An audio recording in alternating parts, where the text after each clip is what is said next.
Kidney conversation. Let's talk about it. Let's talk about it. Let's talk about it. Let's talk about it. Health.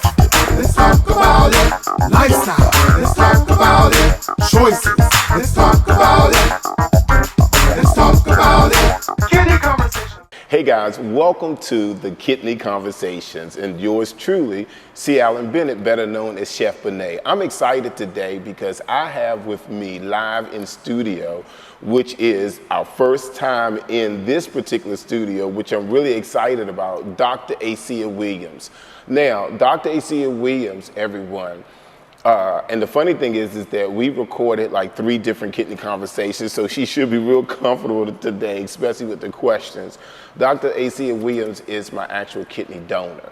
She is the person who gave me her kidney, and I'm excited today, and that's why the first time in this particular studio, I wanted to have her be my very first guest, because if it wasn't for Dr. A, none of this would have happened. So Dr. A, my first question to you is why?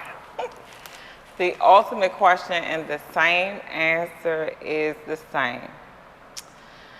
God told me to donate my kidney to you. And how it all happened was one day I was simply ironing. I was ironing my, I don't know who clothes it was. I just remember at the time I did have my granddaughter with me. And I was ironing and the Spirit said, "You are the donor." And I'm steadily ironing and I had actually missed a call. I missed a call from the first hospital. Thank God we weren't there, but we ended up where we went.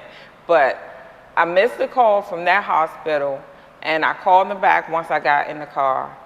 And the lady said, "We was just calling you to say that you are a match." And I just had to pause her for a second, because that was just my time to just glorify God. Because, you know, God speaks loud and people say they don't hear him, but it was just the fact that he had already confirmed that with me before I took that phone call. And that's just how that why got started and confirmed. Because But you know, that's hard for me to believe that, not to cut you off. No, the reason why I said that is because, listen to me, everybody, I'd say all the time, how many times, a good example, just recently, God told me I was getting this mansion on Old Marlboro Pike. Guess what? Somebody else walked away with it. So what I'm saying is that a lot of times we say God said this and God said that. And my question is, sometimes we got to realize, you know, was it really God or was it yourself? So was it that because we've been together for so many years, was it that you really wanted to give me the kidney, or really was it that God said in your belief? No, Here we go. No, because, and I'm gonna tell you, when you first started to not advertise, I don't want to say that. When you first announced it, you did it on Facebook. That's right. Everybody already know Mr. Bennett puts everything on Facebook. I do not put everything on Facebook. He They put kill it me on with that. Facebook, and because most of us in the African American community, we don't have that much knowledge about kidney anything. So I didn't know anything about kidney. I didn't either. So basically, all I did was share his post. And when I shared your post, I just shared your post, and I thought, and I remember just being like, "Oh, he gonna get a kidney like that." And that's exactly what I did. I was like, he gonna get a kidney like that. Okay, so pause right there. So this is the thing, everyone. The thing is that let's kind of clear up the thing about posting everything. I really thought about it. No, seriously, I thought about it for a long time, and I said to myself, I became severely depressed, and I thought that I would instantly get a kidney from a family member. My brother, when he went, he's 1 year older than me, so I just knew he was going to be the donor, and I didn't think twice that he would have any hesitations, which he didn't. But when he went to the doctor told him that he was pre-diabetic, and he had high blood pressure, and they not necessarily didn't recommend it. They said they had to take extra precautions and all that kind of stuff, but they kind of ruled him out because of the pre-diabetes and all of that. And so basically, it was to the point where I said, you know what? I have a tattoo on my arm from Madam C.J. Walker. It doesn't matter how good you are if no one knows. So I said, you know what? I stay on Facebook a lot. Let me put this out here, Doc, because if I don't share my story, people wouldn't know what I'm going through. So I had to do that in order for me to kind of get that word out like that. Right. And then, but after seeing it, so I saw it again. Mm-hmm. It was like you shared it again.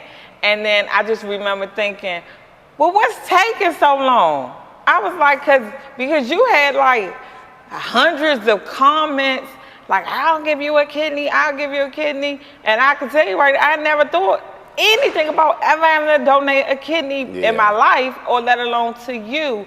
And it was that one time I saw the post again, and my spirit just was like, fill out the application. So I filled out the application. And you know what? And I just also want to say, especially to those out there who are waiting for a kidney transplant, you can really feel what we're going through, or really felt what I went through, because of the fact that I had to constantly listen to people saying to me, oh, I want to do it, you touch me, you done this, you done that. And then I will call the doctor's office and be like, okay, how many people do I have? And they would say, no one called in. No one has done anything. So that part is when the depression really set in, Doc, because I felt like, and I'm going to be honest, I said, I've been in the beauty industry all these years. I've helped thousands and thousands of people. I know, and I was real arrogant about it, I know I'm going to get a donor really quickly. Even when it came time for them telling me that I need to prep my arm for having a fistula put in, and I was like, I'm not doing that because I'm getting a donor. My donor is lined up, and I kept on believing this. So I just want to pause here and say this to everybody as we talk to my kidney donor, Dr. Acia Williams. It's important for you to have that right kind of spirit. Your mind got to be right, ladies and gentlemen. My pastor said that to me when I first found out I had kidney failure. He said to me, you got to make, Bishop Owens, Greater Mount Calvary Holy Church, he said, you got to make sure that your mind is right. Because if your mind isn't right, as you go into that whirlwind spiral of depression, you don't know what may happen. So I thank God that not only that, to me, that year that I was on dialysis was way too long, but what I would say to all of you out there that's waiting for a donor, to be patient, but make sure that you have your mind right. I want you to keep believing, keep telling yourself that that donor is coming. You got to keep believing that it's going to happen, because within a year, which was a desperately long year for me, here comes Dr. Acia Williams with the news. Tell us what happened when you got the news, Doc. Well, so at first I was going through it without telling. I don't think I told you in the beginning that I was starting the process. I don't remember when I told you. I just told you, look, I'm going to be your donor. I'm your donor. And you know what? She did say that to me. And guess what, though? When she said that to me, see, Dr. Acia and I have a long history. You know, Dr. Acia started out as a beauty school student, and she only had 2 kids at the time. And then all of a sudden, when she was working with me in the instructor's course, she was like my assistant on the clinic floor. She was also pregnant with her child that's how old now? 19. 19 years old. So this is how far we go back. We have a 20-plus decade history together. So of course, with me being a mentor and always working with Dr. A, that she's always so positive and so upbeat, and she has a firm belief in God. So when she said, I'm gonna be the donor, I was saying to myself, yeah, okay, whatever. Not knowing that she actually became the donor. So let me ask you this question. Tell me, what was your, and we're doing this for people out here that may be considering being a donor. One of the problems that we have in the African American community is because lack of knowledge. And it's not that we don't want to be organ donors. It's we don't really know anything about it, and we're not really interested a lot of times until somebody in our house may get sick or something. So what was your mental state prior to surgery? What was your mental state like? And then tell us the truth about the opposition too. How was your family acting? Because, you know, potential donors may also get some backlash from their family about giving their organ. So I'll just say during that time, So we have to go back. We have to remember this was this was in the beginning of 2018 for you. But by the time I, got going with filling out and going through the process, it was about the summer of 2018. And I could just say that just that year was real rocky for me anyway. It was just like, I don't know what was going on. It seemed like it wanted to go right, but things wasn't going right. I just felt like everything that I was accomplishing, that was still my doctorate year. I was getting my doctorate degree in professional science and cosmetology. I mean, even though all of these good things was going on, I'm telling you, behind the scenes, it wasn't. I was practically, like homeless. Because, when you don't have your own place and you just stand with somebody, it's not home, So basically your mental state was, you had a lot going on at the time. I had a lot going on, and I just was being quiet. And I just know that was just God just strengthening my faith, because that's all I could do, because I couldn't tell everybody, because I know how people are, and I know how the enemy is too. And I know if I continuously tell people and then they try to put something in my mind, it's going to have me thinking about, maybe changing my mind. I know what I heard, and I know God told me to do this. I just kept going. Okay, so let me ask you this. I just stayed focused. Was it ever a period when you had doubt to be like, did you ever, anytime get scared to be like, what if something go wrong on the table? No, I knew not to do that, because if the minute you allow your enemy to get your mind like that, it's a done deal. That means everything that I say about God, I'm a lie, and so I knew not to do that. I just knew that, I've learned not to ponder on stuff, because our mind will just take us wherever. That's true. And we'll go all the way to the ditch, baby. You know what? I was like, I had to start, because you do. Because we'll go to the ditch, baby. That mind will take us all the way there. You just got to affirm. You got to really affirm things. And I was just like, you know what? Okay, God, you got me. Okay, you got me. I know you're not gonna let anything happen to me, so you got me. And I just kept going through the process, and I didn't tell my family until I had my sister Camille, my middle sister Camille, set up a conference call thing, and I told her the details of why, of course, because she had to set up the call. And I told my family basically all at one time, and a lot of people didn't have much to say. And if they had anything bad to say, they didn't say it to me. But just like my dad said, well, babe, once you said God told you to do that, I wasn't going to come against that. Gotcha. Okay, now my mom didn't, that was a whole nother issue, but that's always the case with her. Gotcha. But yeah. Okay, so now really quickly before we take a break, talk to me about the recovery period. Let the audience know, and be honest, how was your recovery? Were you in a lot of pain? Did you ever second guess? Did you ever say, dang, I don't know if I would have done that? Talk to me. We got a couple of minutes before the break.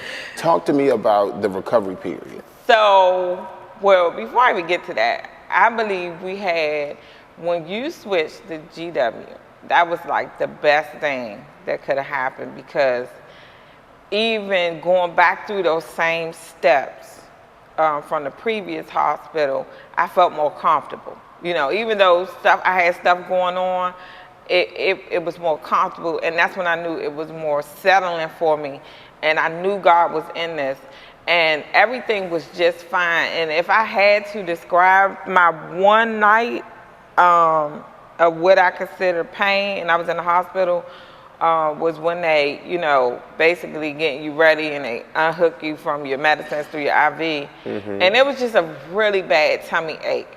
But surgery, well, of course, I'm not up in surgery, so I'm heavily medicated. It was just a really bad tummy ache. I didn't go through anything major afterwards. Okay, so you're telling me that after giving a major donor, which was your kidney, you had one night of major tummy ache, but then after that, you had no other complications and no issues? Never. And I think the reason for the tummy ache was because They let you eat. They still didn't have me eating. Remember, I walked to your room and you had So some turkey burger and all so that, it- and it I ain't was had no hungry. food. She was And they gave me, hungry. and I had to take my medicine by mouth, and because I ain't had no The food on on your my stomach. stomach, I think that was the only reason why I got had you. that tummy ache like I that. So got you. other than that, Got you. I don't so think I would ladies have and felt gentlemen, I anything. got you. So ladies and gentlemen, we're going to take a break now, but when we come back, we're going to tell you how we transitioned from one hospital to another. An angel appeared right in front of our eyes. We'll talk about that when we come back. Hey guys, we're back live here in Kidney Conversations. So let me just share with you what Dr. A meant about changing hospitals. Now, we're not going to mention the previous hospital because we know that that's an amazing hospital and we know that they do really, really great work there. The situation, no, seriously, and they do. The thing was that it just was not for me personally. And what I mean by that is it was just a little too bit conservative for me. And I didn't know that until one day I called over to a great friend of mine at Washington Hospital Center Cancer Institute. And I said to my friend, I said, I need a kidney doctor to come on my show so we can ask them questions because I'm currently on dialysis. She said, I have the perfect person. She said, Dr. Melanson is the head of GW Kidney Transplant, and he's a kidney transplant surgeon, African-American gentleman from Louisiana, and said that he would be great to come on the show. Dr. Melanson came on the show, I never forget, ladies and gentlemen, and I was saying Dr. Melanson because the way his name is pronounced, but it's really Melanson, French. Right. And I was saying Dr. Melanson, and it wasn't until we got almost through the whole interview that the producer whispered that it's Melanson. I was so embarrassed. However, you know, I made a statement one day, and I don't think people got it. I was a guest speaker at one of the programs at GW, and I said he's like our President Obama, and because it was so many, it was a multi-race group that was there. I don't know. Anyway, to me, it didn't go over well, but President Obama is my modern day Martin Luther King, that I really look up to President Obama, and that's the same way, so that's really what I meant by that. It was a term of endearment because I believe that Dr. Melanson, not only did he save my life by physically doing the transplant, but also he came on the show. He's coming on Kidney Conversations in a couple of weeks. He came on the show, and man, when I tell you, not only was he very charismatic, but he had the right kind of spirit. I believe in spirits. I believe in being around positive energy. I don't like negativity. That hospital wasn't negative or anything of that nature. And I really like the coordinator over there. It's just that when I went into GW, and I got to tell you the truth, when I went into GW, not only was it a more contemporary feel, a more, I don't want to say democratic, but a more down-to-earth kind of feel. Even the dietitian came in, ladies and gentlemen, and she came in dancing and shaking and moving around, and I was like, oh, okay, I'm starting to feel better, because if you're on dialysis and you're a young guy, CEO, travel the world, and knowing that now you are sitting in a chair for 4 hours, 3 days a week, it's really going to take a toll on it. So they came in, and every single one, the dietitian, Dr. Melanson, all of them was just amazing, even during the intake process on what you can do and can't do. Everything, it just made me feel much better. And when Doc came on the air, he came on the show 2 or 3 times. And the first time he made a comment like, man, you need to come over with us. And I did just that. I did all of the necessary information. I did all the necessary paperwork to then be transferred over to GW. And I'm telling you, for those who are in the Washington, D.C. area, I would highly recommend. There's nothing against any other hospital. You know, I have a great doctor at Washington Hospital Center. Anytime I ever get sick, I go to Georgetown. So so, you know, the hospital systems here is just great. However, GW just stood out the best for me because of my situation and how I was introduced to them. So, Dr. A, I want to talk to you about how do you feel now, and let our audience know how we went viral. So how do you feel now? And then let our audience know how we literally went viral. When I say viral, I say World News Tonight, I say CNN, I say the first people who called her was the Michael Strahan producer, called us to fly us into New York to talk about the big thing. So tell us how you feel now and tell the audience how we went viral. So, well, I feel great. So, like I never had not one complication. Recovery was well. I actually recovered with, I call Bennett CA. So I recovered in his home with him, downstairs. I mean, everything was fine. Until she started telling on me, everybody. Go ahead. Everything was fine. I told on her one time. Until she started telling on me because my 80-year-old mother was there every single day. And I have a newborn, I had a newborn Cocker Spaniel. And Chase, Acia, and Chase is bad, y'all. I'm sorry, he bad. I have Chelsea, Chauncey, and Chase is bad. And Chase jumped up on the dining room table, started walking across the dining room table. In circles. Like around the centerpiece, y'all, in circles. Dr. Acia went, oh, Chase on the table. As soon as my mother came through the door, Mama, Bennett Chase was on the table. I said, oh, don't you tell my mother. I said, you got to go. I told her, do not tell my mother when she comes to the door, because first of all, you know, that has to be the nastiest thing in the world to have a dog walk across the dining room table. I mean, really, and we can't let people know. Yeah. I wasn't Chef Benet then, everybody, just to let you know. But you know what, though? But that's really good, though, because that goes into this, because we're down to about 10 minutes left, and that goes into how Chef Benet actually began. I want you to tell our listening audience, our viewing audience, about what happened food-wise for you, because they're going to be someone out there thinking about being a donor, and of course, kidneys is how we flush the toxins from our body.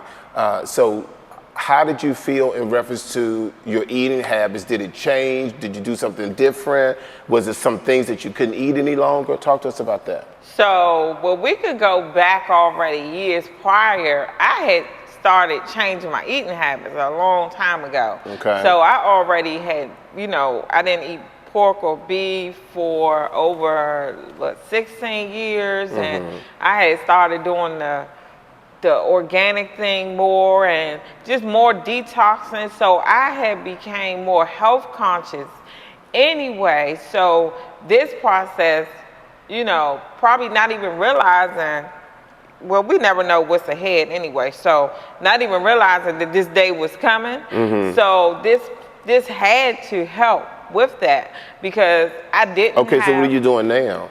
I'm not doing anything. I'm doing my same regimens. I didn't do anything because they never told me. They never even told me. So I still eat the same way that I didn't eat before the kidney. And if anything, I started to cut out. And the crazy part was, in 2018, I was starting to cut chicken out my diet. Oh, wow. Okay. So that was the year I started to cut back and cut out chicken. Mm-hmm. But I never the doctors never told me to change this, change that. Every time I went to test or anything, you know, they was like, oh, you're fine. You know, no, I never got that. And that's so great. Even after. And you know what? And that's great. And I wanted to go there because as we get ready to close out the show, I wanted you to talk to us about, I really want you to talk to the camera more or less about what would you tell potential donors, you know, because the purpose of Kidney Conversations, ladies and gentlemen, is to educate, to enlighten, also to inspire. And one of the things that we want to do is the numbers are astronomical when it comes to African Americans that have kidney failure and kidney disease and on the roads to getting a transplant. And, you know, we want to help change those numbers. You know, we want to prevent people, that's where Kidney Cafe comes in, prevent people for getting kidney disease in the beginning, but then also Kidney Conversations is just bring you up to speed, enlighten you on, you know, what is actually going on in the community. So what are the message that you would talk to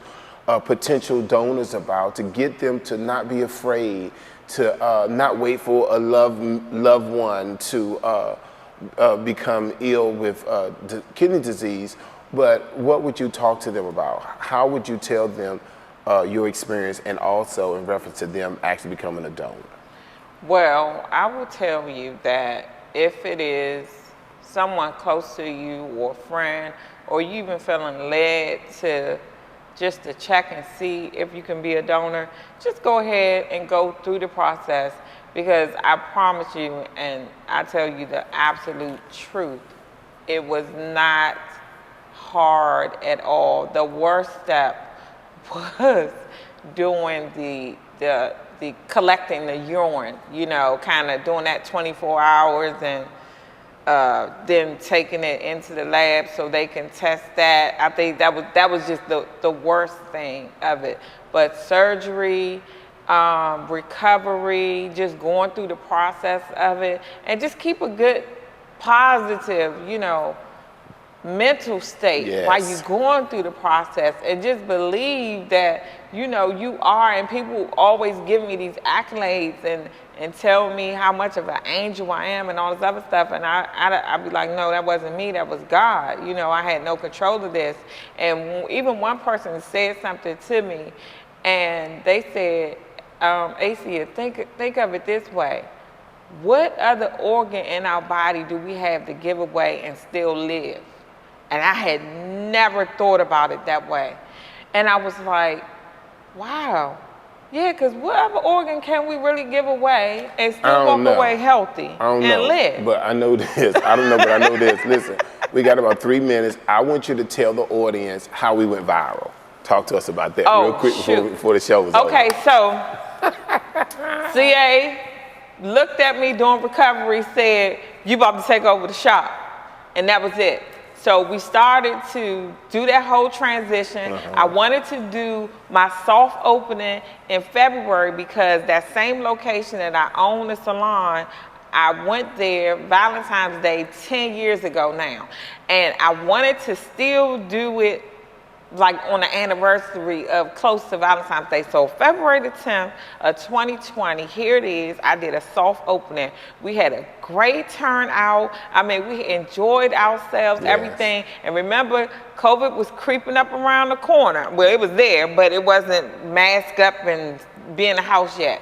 And we celebrated that night, and the next morning, I think he was the only person I answered the phone for, because my phone was going off. And he was like, have you been on social media? Because we had news coverage. Hold on, we had Channel 4, we had Channel 5, we had Shamari Stone and Sam Ford. So the news had already broke out. You know, we was on the evening news and everything. So that next morning, he calls my phone. I'm still tired. And I answered this call because my phone was going off.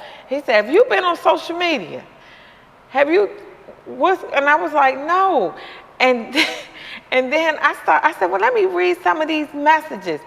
And I just had feeds of text messages. And I said, what is going on? And the next thing you know, I hung up from him, and a call came in, and it was an out-of-town number, and I answered the phone, and it was this lady. She was all jolly, and she was from the Michael Strahan, the producers, and she wanted us to fly us in, and was like, we just want to be the first ones to cover your story. Ladies and it gentlemen. just didn't stop. It went crazy. Let me tell you something, everyone. So basically, and that was right, Dr. A hit it on the head. I am the lead hair and makeup for Emerge Fashion Week during New York City Fashion Week. The Emerge Fashion Show during New York City Fashion Week. So we were behind set, and there were a lot of celebrities. Everyone was there. We were behind set working, and I get a phone call from Dr. A, and she said, they're about to call you from Michael Strahan's, a producer from their office. They want us to fly out to New York, but they want to be the first one to exclusively break the story of me, a business owner, giving my business to my kidney donor. And it became viral, and then we even got, what's the comedian? D.L. Hughley. D.L. Hughley posted it, and D.L. Hughley said that whenever he comes to D.C., we're going to hold him to it. D.L. Hughley said whenever he comes to D.C., he's inviting us out to his show. And then it just went from there, and it just became phenomenal. And I just want to say as we go, how much every time I get an opportunity, I'll let Dr. A know how much I appreciate her doing that for me. Every time I go, there's a time I will go by Washington Hospital Center and I will break down in tears knowing that I do not have to make that left. First thing I do is get on the phone and call Dr. A. Crying.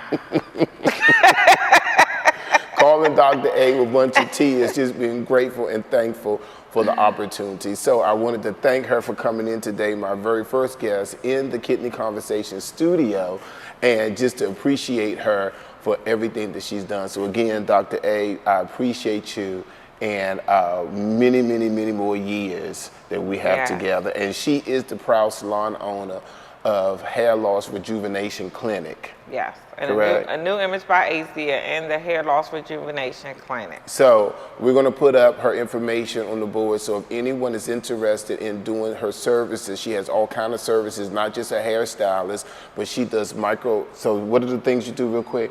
Scalp micropigmentation, eyebrows. She does custom wigs. Yeah. She do it all, and she has a private area for those of you who may have alopecia, and she's really big on men's hair pieces. So if you wanted a unit installed, she's able to do that as well. So thank you, Dr. A, for coming in, and we'll look forward to seeing you next week. Where? On the Kidney Conversations. Have a good day, everyone.